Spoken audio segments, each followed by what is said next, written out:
Welcome to this week's episode of Financially Speaking.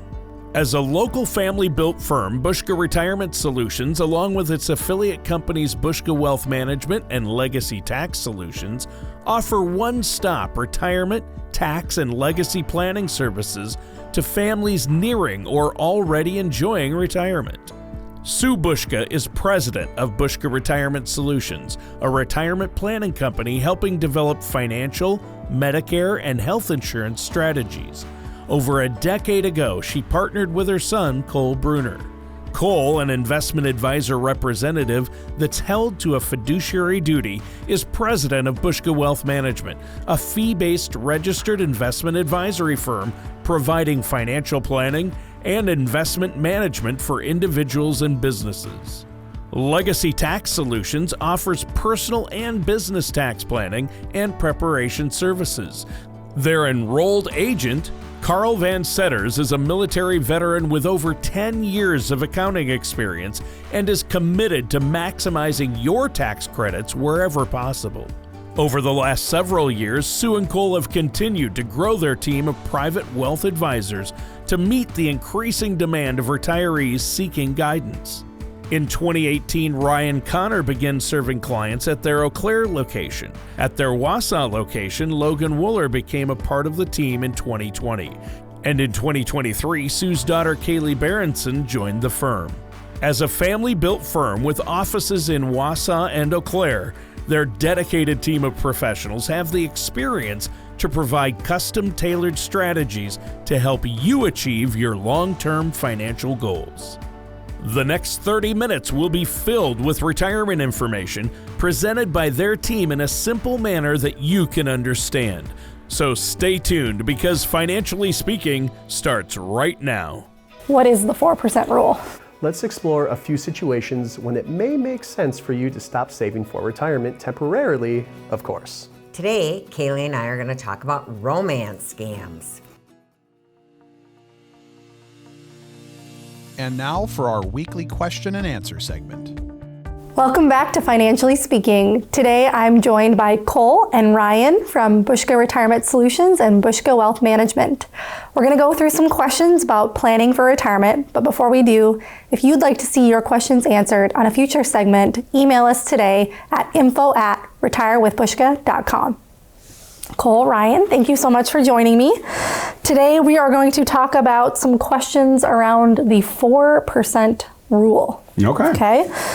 So Ryan, let's start with you. What is the 4% rule? So the 4% rule is the idea that you can withdraw in retirement approximately 4% of your investments per year, and you reasonably should expect to be able to do that in perpetuity.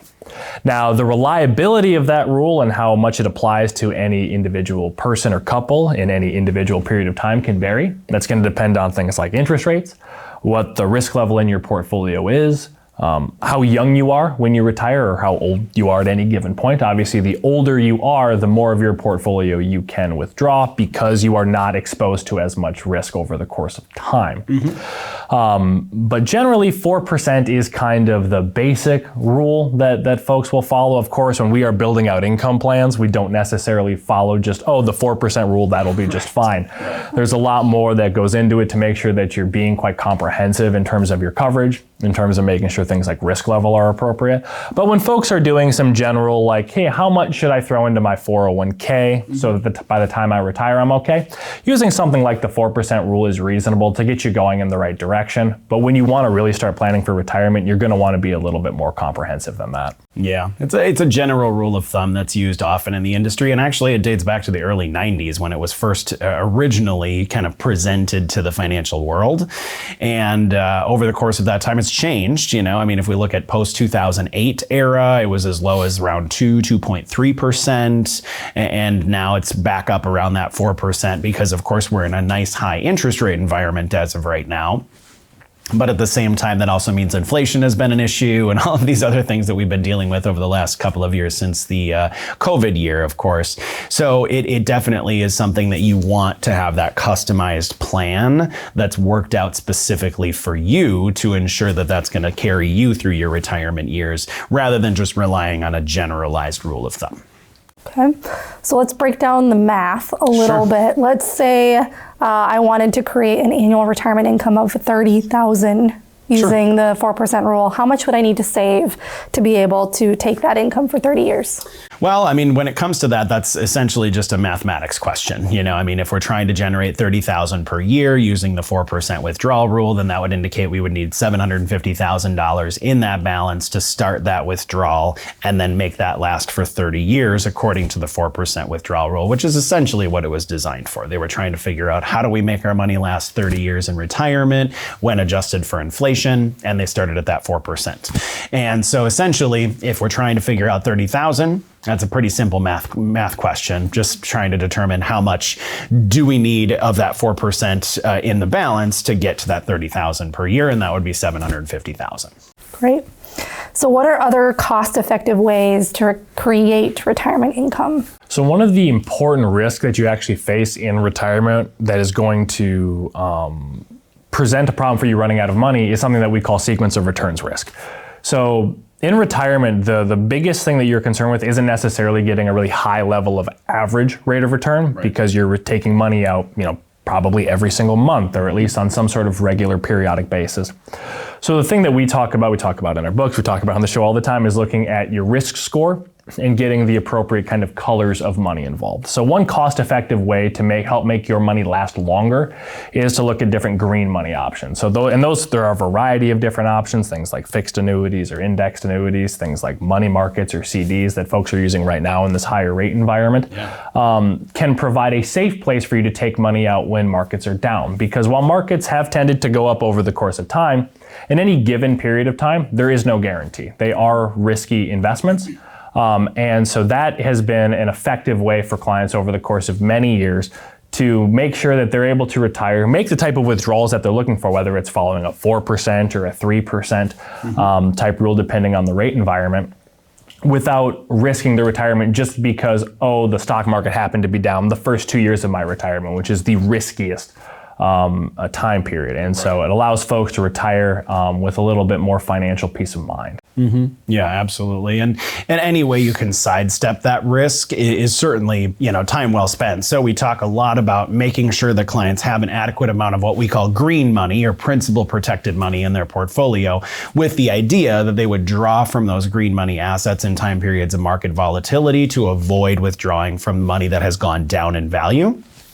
Let that come back before we start withdrawing from that again in the future. So we always say we draw from yellow money when the market's performing favorably and green money when the market's not performing favorably. And that in itself should help increase the longevity of how long the money will last. There's a variety of other things that you can use, like income annuities and things like that. But it really boils down to working with a financial professional that understands your personal circumstances and can help recommend different strategies and different potential tools that could work to help account for your long-term income needs. And you talked about having a more personalized, flexible approach than just the 4% general rule. Who should consider having that more personalized approach? I really think everyone. At the end of the day, the 4% withdrawal rule was designed as, like I had mentioned, a general rule of thumb. It's a place to begin a conversation. But at the end of the day, when it comes to you making that final transition into retirement, you should not be making that transition without a very clear and comprehensive written income plan. So that you can refer back to it when time periods get challenging, when the market gets volatile. We can draw our attention back to that long-term plan to keep that clarity, that peace of mind, and also, as we always talk about, avoiding those emotional decision makings, right? We never want to be making decisions based on emotion when it comes to our finances. We want to be making those based on facts and numbers and research, and obviously working with a professional that can help guide you is certainly going to make that process a little bit easier. Awesome. Well, thank you both for answering my questions about the 4% rule. Of course. And thank you for joining us today on Financially Speaking. We'll be back with more right after this. Close your eyes and picture retirement for a moment. What does your dream look like? Would your days be filled spending time with family and friends? Maybe you desire to volunteer or work a rewarding part-time job.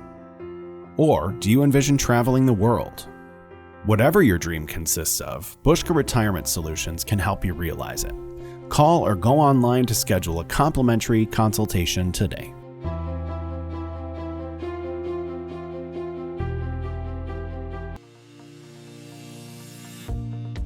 And now, our Financially Speaking weekly topic segment. Welcome back to Financially Speaking.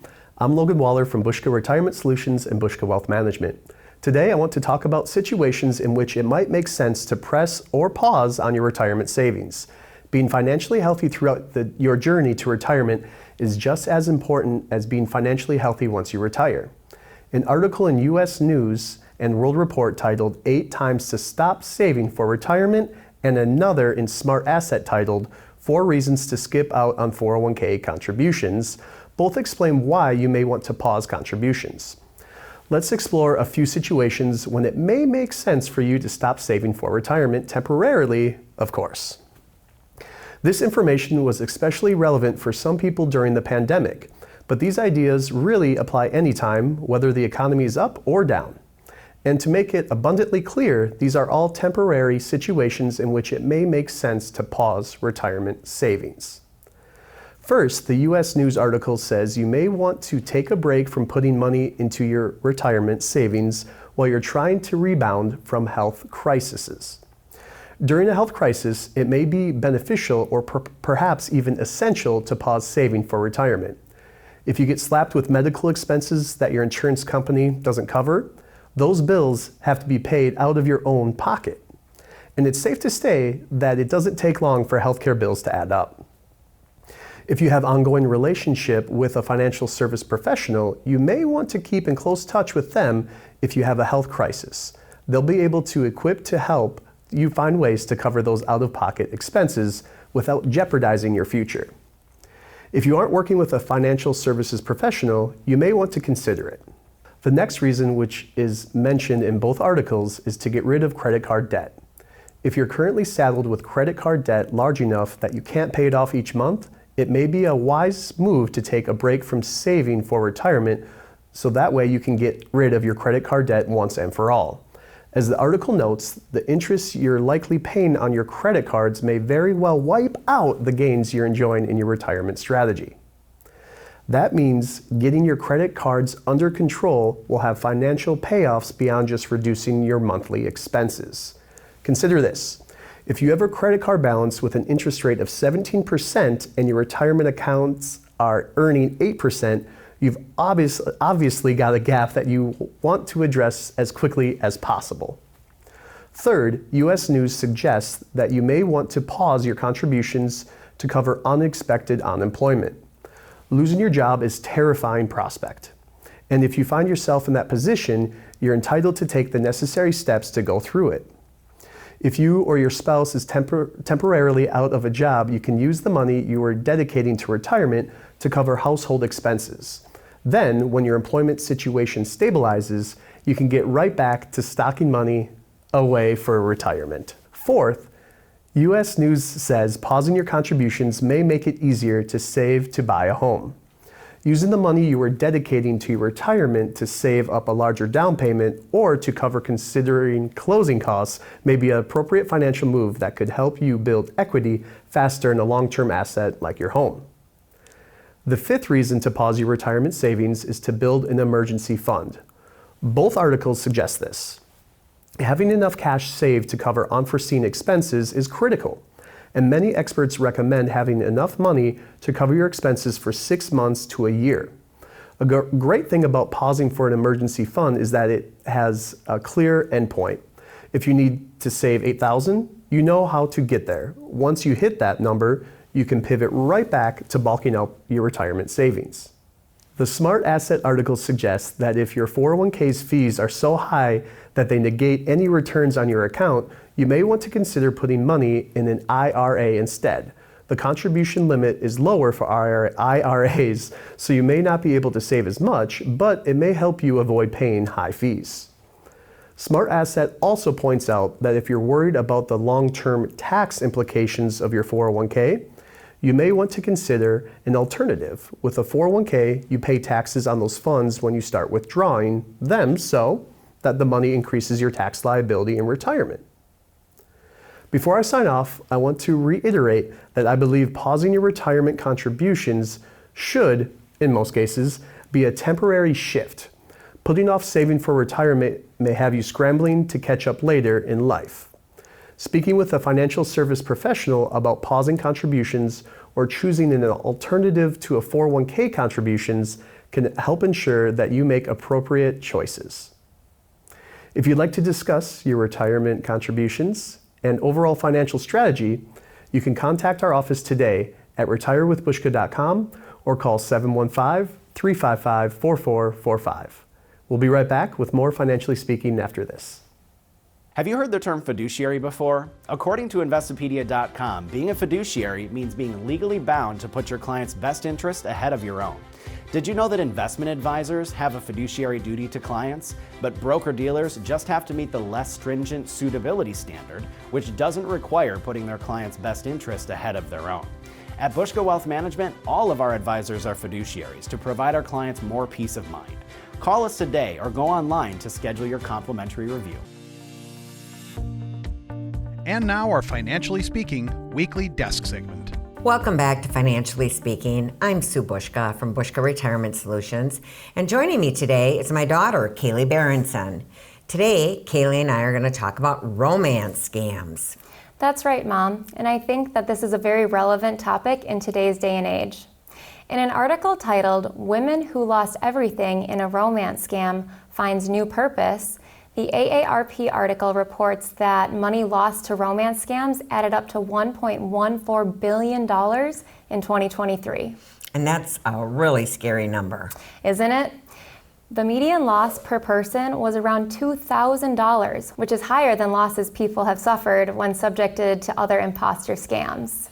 Well, that's true, but the number could be even higher because people are often hesitant to report when they fall victim to these things. And I can understand that. It can be embarrassing to admit that you've been fooled, but I would argue that if this happens to you, you shouldn't be ashamed. You're not the one who committed the crime. That's a really great point. And moreover, coming forward can help prevent others from having to experience the same thing, Kaylee. Before we get into the ARP story, let's answer one question. Are women the only target of romance scams? No, not at all. In fact, an article published by The Independent titled "Warning After Huge Rise in Number of Men Being Romance Scammed" reports that romance scams targeting men rose by 40% between 2022 and 2023. Wow, so it's an equal opportunity crime. Exactly. They don't discriminate. If you're looking for companionship, you could be a target no matter who you are, so be on your guard. While the victim in the AARP article is a woman, it illustrates what anybody targeted by one of these criminals could go through. So let's dig into the story. The woman in the story, Kate, was a widow, and she wasn't interested in dating until a handsome surgeon contacted her through Facebook. He said that he was from Norway, didn't he? He did. He claimed to be a Norwegian surgeon working for the UN in Iraq. So a man from an exotic land who is both a doctor and a hero. Wow, he's checking a lot of boxes there. Yes, he is. And this scammer seemed to be trying to tap into common fantasies. He also told her that he shared interests in gardening and was also a fellow dog lover. That sounds like another common scammer tactic. They get to know you and then they pretend to be interested in the same things as you. Now anyway, after they started communicating on Facebook, they started using Google Hangouts, and then they had a romance that progressed very quickly. And they began talking and texting throughout the day. He also told Kate, who never had any kids of her own, that his kids could call her mom. After that, Kate received a message from somebody that she thought was the surgeon's daughter asking for money. Kate sent a gift card, which led to more and more requests for money. Yeah, and that first request opened the floodgates because the article mentions that Kate never met this Norwegian surgeon in real life, which is a massive red flag. Absolutely. They were supposed to meet in December 2020, but he never showed up. Instead, she got a call from a lawyer who said the surgeon was in jail and needed $20,000 for bail. Kate refused to fork over that kind of money, but she relented a bit when the surgeon whined about the food in jail and sent him some small amounts of cash. Well, Kate finally realized the romance was a fraud when the surgeon claimed he was in Jordan and had been released to raise bail money. That's just not how bail works. Exactly. And Kate knew that, which is why she realized the handsome Norwegian surgeon who'd promised her marriage was nothing more than a fraud. And she was simply heartbroken. How much money did that weasel take from her? $39,000. Wow, that's a lot of money for somebody who is older and on a fixed income. Well, it sure is. And she said that scammer took everything. Her late husband's life insurance, her savings, her pension, and her Social Security benefits. She didn't get anywhere when she first reported the crime to the FBI, and she had to live off all of her credit cards. That's a terrible situation to be put in. Plus, living off your credit cards will likely only make somebody's financial situation much worse. And her situation did get worse because losing her money meant she couldn't get her air conditioner repaired, so it started a fire and burned down her house. Oh my gosh, what a nightmare. Yeah, and it doesn't even stop there. Her homeowner's insurance gave her some money, so she moved to a hotel, and while she was there, the Norwegian surgeon called her and he asked her for money, saying, "I know you have money. Your friend started a GoFundMe page for you." Well, that's incredibly creepy. I know, and that's what Kate said. His comment made the hairs on the back of her neck stand up. So what did she do?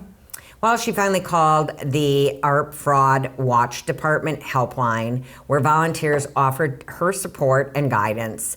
And she's since turned her life around, and she has become a volunteer herself. Wow, what a story. I'm glad Kate got back on her feet.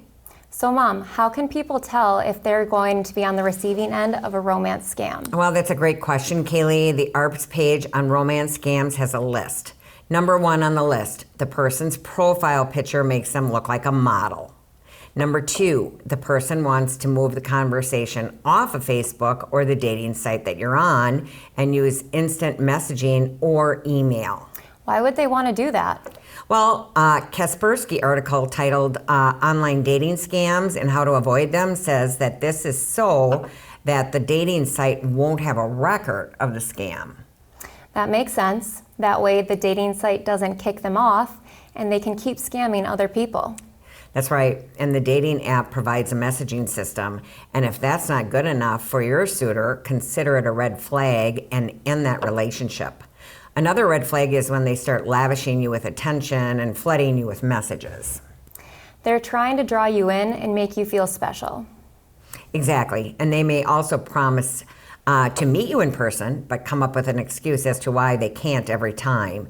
And perhaps most importantly, they ask for money to pay a sudden emergency or start offering you some amazing investment. So how can people protect themselves from these scams? Well, much of the advice applies to dating in general. Take it slow and ask your friends and family what they think and stuff like that, and use Google image search on the person's profile picture to see if it's posted somewhere else. If you find it on a stock image site, it's a good bet that it's fake. Absolutely, and you may also want to copy and paste their messages to see whether you find the same messages on websites that expose romance scams. And if you suspect someone is a scammer, cut them off. What about if they ask for money? Well, do not send gift cards, cash, or crypto to someone you've only met online. And don't put money on a reloadable debit card. If you send any of these things to someone you've never met in real life, there's a good chance you never will see that money again. Should you talk to your financial services professional before you send money to somebody? Well, if a client of mine called me and asked me what to do in this situation, I'd of course tell them not to send any money. I mean, it's possible that just the thought of calling their financial advisor first could stop people from sending money to scammers. That makes a lot of sense to me. If somebody stops and thinks, I should call Sue first, then they're buying time, giving them a chance to have that light bulb turn on. Yes, and I really do like that idea. Who else should the folks call if they suspect that they're being scammed? Well, you can report it to the FBI's Internet Crime Center and contact the Federal Trade Commission. That's a great resource to be aware of. Well, Mom, we have a few minutes left. Let's quickly talk about some other scams that are out there today. Well, fake delivery scams are a big problem. You may have received a text from the Postal Service, UPS or FedEx, claiming a delivery is on hold because you weren't around to receive it because of insufficient postage or a problem with your address. And the messages include a link that asks for more information for you to pay more to complete that delivery. These scammers are relentless. What can people do to protect themselves?